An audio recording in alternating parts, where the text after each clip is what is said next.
రాష్ట్రంలో నిరుద్యోగుల సమస్యలు పరిష్కరించాలని విద్యార్థులు డిమాండ్ చేశారు. ఉస్మానియా యూనివర్సిటీలోని మెయిన్ లైబ్రరీ వద్ద OU JAC chairman Motilal Naik ఆధ్వర్యంలో విద్యార్థులు పెద్ద ఎత్తున ప్లకార్డులు పట్టుకొని నిరసన వ్యక్తం చేశారు.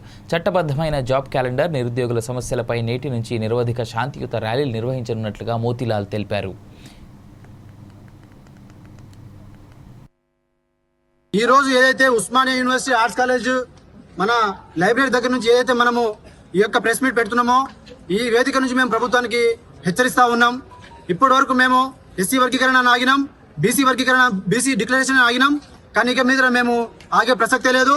మేము శాంతియుతంగా ఈ రోజు నుంచి నిరవధిక ర్యాలీలు రేపు అశోక్ నగర్లో పెడతాం, దిల్సుఖ్ నగర్లో పెడతాం, అన్ని యూనివర్సిటీలో పెడతాం, అన్ని లైబ్రరీలో పెడతాం.